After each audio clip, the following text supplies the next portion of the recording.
Afinal de contas, o governo do estado realiza amanhã, por meio da SENTRE, a Secretaria do Trabalho, Emprego, Renda e Esporte, o segundo Festival de Boas Práticas do FUNTRAD, o Fundo de Promoção do Trabalho Decente.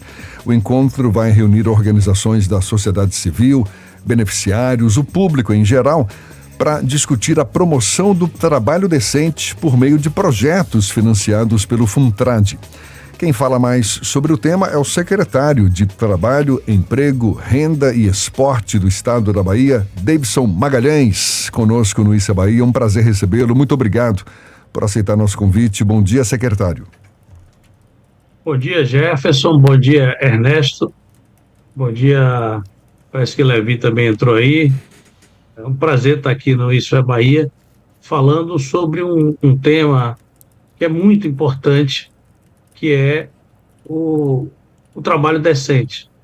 Nós estamos realizando, a Bahia foi o primeiro estado subnacional do mundo a aderir à Agenda do Trabalho Decente da ONU, que é exatamente da Organização Internacional do Trabalho, que é uma instituição ligada à ONU, que trata das condições decentes de realização do trabalho. E, entre outras partes dessa agenda, está o combate ao trabalho escravo, a luta por salários iguais para mulheres, o acesso independente de raça, independente de credo religioso às pessoas no mercado de trabalho, a segurança do trabalhador, saúde e segurança do trabalho, combate ao trabalho infantil, ou seja, existe um conjunto de elementos que compõem essa agenda, e a Bahia foi o primeiro estado subnacional. Nós já temos 15 anos que nós aderimos a essa agenda e constituímos essa agenda. Como consequência desse trabalho em relação à agenda, foi criado, que também é o único estado do Brasil que tem, é um fundo, que é o FUNTRAD, que é o Fundo do Trabalho Decente, que são recursos provenientes de penalizações às empresas que descumprem a legislação do trabalho, e que, como causa, esses recursos que são perdas dessas causas são destinados ao fundo. Então, nós temos uma parte da origem dos recursos do fundo, vem exatamente de decisões da Justiça do Trabalho, e nós temos uma parceria muito grande com o Ministério Público do Trabalho, com a Justiça do Trabalho, e também tem recursos oriundos do Estado da Bahia. Então, esse segundo festival, nós vamos aí fazer um balanço desse período, né, que desde 2013 que a gente tem esse fundo. É uma experiência inédita no Brasil, e ele, desde 2013, já disponibilizou 34 milhões, e são 82 projetos de organizações sociais, e agora nós lançamos um novo edital de 18 milhões de reais, exatamente para financiar projetos que promovam ações em relação à defesa do trabalho decente, que façam exatamente a divulgação da agenda do trabalho decente e promovam na nossa sociedade uma mobilização de consciência para essa agenda, que é uma agenda fundamental do trabalho decente, exatamente no momento que nós estamos vivendo no Brasil e no mundo, um processo de precarização do trabalho. Pois é, secretário, o senhor está destacando aí a importância do FUNTRAD, que a Bahia é pioneira nesse sentido, não é? Tem um fundo de promoção do trabalho decente. A Bahia, de fato, é pioneira na implantação da Agenda Bahia do Trabalho Decente. Agora, a gente ainda enfrenta muitos índices, altos índices de trabalho infantil, trabalho escravo. Não raro a gente está noticiando casos aqui no Issa Bahia. Quais são as, digamos, estratégias do FUNTRAD para erradicar essas práticas? Por que elas ainda persistem em nosso estado, secretário? Jefferson, na verdade o FUNTRAD é um fundo que financia projetos e ações em relação ao trabalho decente, mas o Estado, assim como essas instituições, como o Ministério Público, a Justiça do Trabalho, as entidades sindicais, as entidades também patronais, nós temos um conselho, não só do FUNTRAD, mas também nós temos toda uma ação que é desenvolvida no estado da Bahia em relação à divulgação dessa agenda e o combate a essas mazelas que é exatamente o exercício do trabalho de forma indecente. O que é que nós fizemos também inovador? A Bahia, nós estamos concluindo 27 núcleos da agenda do trabalho decente nos 27 territórios da Bahia. Nós criamos uma rede estadual da agenda do trabalho decente, porque vimos que a Bahia, apesar de ser pioneira em relação à adesão à agenda e à criação da agenda estadual, de existir o Funtrad, que já financiou aí cerca de 82 projetos que abarcou 40 mil pessoas, né, que foram impactadas por esses projetos. Apesar do Estado ter uma política de divulgação e de combate ao trabalho infantil, ao trabalho escravo, a Bahia ainda é um grande fornecedor diríamos assim, de mão de obra para o trabalho escravo. Muitas pessoas são recrutadas na Bahia, vocês viram recentemente o que aconteceu lá nas vinícolas do sul do estado, do sul do país, onde tinha vários baianos, quase 150 baianos estavam lá, executando trabalhos análogos à escravidão. E agora já uma situação muito mais sofisticada, porque a pessoa não foi recrutado, foi recrutado inclusive aqui na área urbana em Salvador, Lauro de Freitas, através de Zap. Então nós precisamos avançar também no combate a essas práticas, e isso nós fizemos uma rede, a decisão nossa foi criar uma rede que vai desenvolver campanhas de esclarecimento e de combate a essas práticas do trabalho escravo, principalmente trabalho análogo à escravidão, e também do esclarecimento de direitos, porque no governo Temer e o governo Bolsonaro, terminaram implementando uma agenda de perda de direitos trabalhistas que deixou, inclusive, os trabalhadores confusos com relação à nova legislação do trabalho. E, para isso, é importante nós divulgarmos. E começaram uma série de ideias de que as pessoas são empreendedoras, então nós estamos vivendo uma fase também de precarização do trabalho, que também não é trabalho decente. Então, nós precisamos fazer esse combate. E uma estratégia que a gente tem é estabelecer, além do fundo, que é uma promoção do trabalho decente através de projetos, que visa alargar o conhecimento e as práticas de trabalho decente no Estado, nós também estamos desenvolvendo uma ação conjunta da sociedade civil organizada com as instituições públicas através dessa rede. Então, nós concluímos aí nos 27 territórios de identidade a criação da rede de núcleos regionais do trabalho decente, que são constituídos por sindicatos, entidades patronais, Ministério Público do Trabalho, Governo do Estado, também Justiça do Trabalho, e um conjunto de instituições que lutam por um trabalho decente.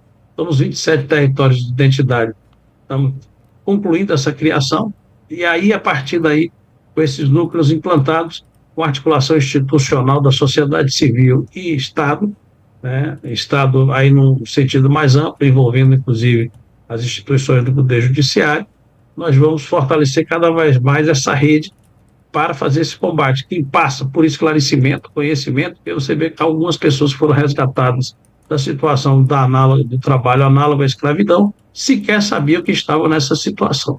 Então, nós precisamos fazer um esclarecimento e um combate para inibir essas práticas criminosas e garantir que o povo baiano tenha, de fato, trabalho decente. Então, o esforço nosso é dobrado, não só institucional, enquanto práticas, enquanto ações, entre elas o Funtrad é uma delas. Então, nós vamos ter nesse festival uma oportunidade de reunir em oficina esses representantes para que eles discutam as suas experiências e que passem essas experiências, e também vamos fazer um debate sobre a luta do trabalho decente. Então, nós vamos ter vamos ter palestras sobre a questão do trabalho decente e vamos lançar um catálogo, né? Vamos lançar um catálogo comemorativo desses 10 anos de editais do Funtrad, que é muito importante, inclusive, para a sociedade, para a transparência dessa ação que é feita pelo Funtrad, tomar conhecimento das ações que são desenvolvidas por esse instrumento que é muito importante para a divulgação e a luta pelo trabalho decente na Bahia. São iniciativas que, não há dúvida, muito bem-vindas para a promoção do trabalho decente, mas, como o senhor mesmo destaca, a realidade nem sempre é favorável. A Bahia ainda exporta, se é que a gente pode falar assim, trabalhadores, ainda exporta, né? Trabalhadores para o trabalho análogo à escravidão. Um dos eixos da Agenda Bahia do Trabalho Decente é a promoção da igualdade de gênero, também igualdade de raça. Mas a realidade nem sempre favorece, secretário. Quais são os obstáculos? Queria que o senhor destacasse os principais obstáculos que o Estado da Bahia ainda enfrenta para promover exatamente essa igualdade no mercado de trabalho. Quais medidas específicas têm sido adotadas para superar esses desafios, uma vez que, por mais que haja uma série de ações voltadas para a promoção de um trabalho decente, igualitário, seja no nível do gênero, da raça, a realidade nem sempre favorece. Quais são os obstáculos que o senhor enfrenta, que o senhor avalia como ainda para serem superados? Um obstáculo, que assim é um obstáculo que não é um caso específico da Bahia. É um obstáculo do avanço do processo de exploração, de concentração de renda, que é um episódio no Brasil e no mundo, né? A concentração, as novas tecnologias que utilizadas, não é que as novas tecnologias são instrumento para isso, mas as novas tecnologias da forma que elas são utilizadas pelo grande capital. Ao invés dela diminuir a jornada de trabalho, proporcionar melhores condições aos trabalhadores, ela intensifica o trabalho e precariza o trabalho. É o caso dos entregadores, dos aplicativos, dos trabalhadores de aplicativos, que eles entram, inclusive, com seus equipamentos, não são remunerados pelos seus equipamentos, pela depreciação dos seus equipamentos, que é uma forma, inclusive, de exploração que era lá da primeira Revolução Industrial. Nós tínhamos lá as pessoas, quando começaram a montar as manufaturas, às vezes você deixava a peça, o pano, para as pessoas produzirem uma parte da manufatura e depois o industrial ia comprando os panos, encomendava e comprava. Então a pessoa entrava com sua máquina, com o seu trabalho, e era uma superexploração. O que acontece hoje com os motoristas de Uber? Então nós estamos vendo, um dos elementos, Jefferson, é essa tendência que nós precisamos resistir internacionalmente e na Bahia, de que a tecnologia sirva para a redução da jornada de trabalho, porque se você aumenta a produtividade, no mesmo tempo de trabalho, você tem que reduzir a jornada de trabalho para proporcionar mais emprego. A segunda então, essa é uma questão importante, que é a própria realidade da exploração. E essa exploração aumenta à medida que você reduz os direitos dos trabalhadores, à medida que você aumenta o desemprego, à medida que você aumenta, quando com a crise econômica as pessoas ficam mais vulneráveis. Veja que no ano já do governo Lula, com o aumento real do salário mínimo, o rendimento do trabalhador aumentou. Quando você fortalece a economia, quando você aumenta o rendimento do trabalhador, quando você garante uma legislação decente, também é um instrumento de combate a isso. Então, as causas que eu diria que é a miséria, é a pobreza e o desenvolvimento tecnológico a serviço da exploração. Esses são alguns elementos que compõem um quadro de diminuição do trabalho decente e de utilização das das diversidades que tem na sociedade para aumentar os ganhos do capital. Então, exploração do trabalho infantil, exploração das mulheres, exploração da população negra. Então, utilizando toda essa diversidade como instrumento de ganhos para o capital. Então, nós precisamos cada vez mais ter uma regulação forte, um acompanhamento e um processo de fiscalização grande. Veja que no governo Bolsonaro, a fiscalização da Justiça do Trabalho ele reduziu os fiscais, não permitia que tivesse diárias, inclusive, para fazer um processo de fiscalização. Então, esse papel ativo do Estado na garantia dos direitos do cidadão também é um elemento importante para que a gente venha a melhorar a atuação dos trabalhadores e trabalhadoras no mercado de trabalho. Ter um trabalho decente significa você ter todo um aparato institucional também que garanta isso. Por isso foi criada a Justiça do Trabalho, porque nós não estamos tratando de duas pessoas que estão nas relações iguais. Quem detém o capital, detém o poder, porque os trabalhadores não têm outra forma de ganhar a vida senão vender a sua força de trabalho. Então, nós precisamos ter um sistema de proteção. Eu acho que a Justiça do Trabalho é muito importante para isso, o Ministério Público do Trabalho, Justiça do Trabalho, e acho que o enfraquecimento que ocorreu nos dois governos passados terminou por falta do governo federal passado, tanto o Temer quanto o Bolsonaro, terminaram por abrir um caminho para ampliação do trabalho indecente no nosso país. Portanto, essa reação é fundamental. A gente está conversando aqui com o secretário Davidson Magalhães, secretário do Trabalho, Emprego, Renda e Esporte do Estado da Bahia. Ernesto Marques, que está acompanhando o nosso papo, quer fazer uma pergunta para o senhor também. Bom dia, secretário. Secretário, o senhor tocou aí em aspectos dessa temática que são gritantes, né? Que o trabalho indecente, o trabalho precário, ele tem recortes particularmente perversos no aspecto étnico e também de gênero, ou seja, as mulheres pretas, infelizmente, ainda são duramente prejudicadas. E no ambiente urbano, não é isso? Que ações a CETRE consegue fazer dentro dos limites, evidentemente, porque a fiscalização não é competência da Secretaria do Trabalho, mas o que é que se tem feito para combater a precarização e o trabalho indecente dentro das casas, onde às vezes a família se reúne, está vendo na televisão uma matéria sobre uma ação de fiscalização de trabalho análogo à escravidão, e a mesa sendo servida por uma pessoa que não tem seus direitos respeitados, jornada, etc, etc, etc. O que é que a gente conseguiu, ou o que é possível fazer nesse sentido? Olha, nós temos uma relação, Ernesto, bom dia a você, dizer que aqui nós temos uma marca que não é nem das relações capitalistas, isso é uma herança da Casa Grande de Escravocrata. Senzala. O trabalho doméstico, e olha que foi uma conquista grande no governo, se não me falha a memória, no governo Dilma, que fez a legalização do trabalho doméstico, quer dizer, estender os direitos trabalhistas domésticos, porque essa é uma visão ainda daquelas relações do senhorzinho e da Casa Grande de Senzala. É um local, inclusive, difícil de fiscalizar, porque você está trabalhando no lar, na casa das pessoas, das residências privadas, onde as relações de tanto assédio moral quanto assédio sexual ocorrem com muita frequência e os direitos trabalhistas são extremamente desrespeitados. É uma área ainda que a informalidade é muito grande, que a jornada de trabalho é muito grande, e onde os trabalhos análogos à escravidão são cada vez mais evidenciados. Você viu um dia desse que um juiz do trabalho se não me falha a memória, não sei se foi no Rio Grande do Sul, Santa Catarina, que tinha uma pessoa com trabalho análogo à escravidão dentro da sua residência, e ele ainda achando que estava fazendo favor a ela, que estava dando uma casa, que estava dando um teto, entre aspas, né? Prisão também tem teto. Também tem teto, senzala também tinha teto, né? Então, a realidade é que nós temos uma parceria muito grande com o Sindicato das Domésticas. Nós fazemos todo ano, na Semana de Valorização do Trabalho Doméstico, e fazemos um processo de conscientização permanente junto com elas.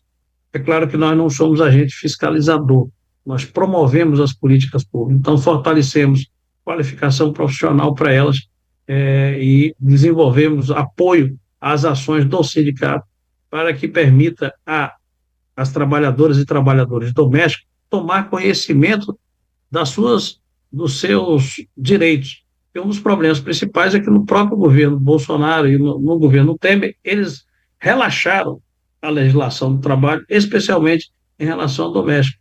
Então, nós precisamos cada vez mais avançar no processo de conscientização dessas pessoas que são mais fragilizadas e vulneráveis. Elas estão em situações extremamente vulneráveis. E o trabalho doméstico, nós pensávamos sempre no trabalho análogo à escravidão, um trabalho rural. Mas ele é um problema urbano forte, fortíssimo trabalho na área urbana, tanto no que diz respeito ao trabalho doméstico de homens e mulheres, quanto ao trabalho utilizando imigrantes, né, nas áreas de produção de indústrias e de comércio. Então, nós precisamos cada vez mais. Qual é a forma de nós fazermos isso? É criarmos um cinturão de consciência política em torno dessas populações mais vulneráveis. E nós estamos fazendo, junto com o sindicato, ações específicas esclarecimento em condomínios, esclarecimento nas próprias áreas onde essas pessoas, nos bairros populares, onde as pessoas, é a origem da maioria dessas pessoas que atuam dentro das residências, dentro do trabalho doméstico. E só para reforçar, vai ser realizado, portanto, amanhã, é o segundo Festival de Boas Práticas do FUNTRAD, Fundo de Promoção do Trabalho Decente, numa realização do Governo do Estado por meio da Secretaria do Trabalho, Emprego, Renda e Esporte, cujo comando é do secretário Davidson Magalhães, conversando conosco aqui no Issa Bahia. Muito obrigado pelos seus esclarecimentos, pela atenção dada aos nossos ouvintes. Boa sorte na realização desse segundo festival amanhã. Até uma próxima, secretário. Bom dia. Bom dia, e reforçar o convite que amanhã às 8h30 no Hotel Fiesta, inclusive nós vamos estar com o ministro do Tribunal Superior do Trabalho, Cláudio Mascarenhas Brandão, vamos estar com o pessoal do Ministério Público do Trabalho, Justiça do Trabalho, e é aberto, é convidado, o público, vocês têm que ir lá visitarem, são todos convidados para visitarem as práticas que são realizadas pelo FUNTRAD. Amanhã, 8h30 da manhã, no Hotel Fiesta. Maravilha, dado o recado, mais uma vez, muito obrigado. 7h57 na Tarde FM.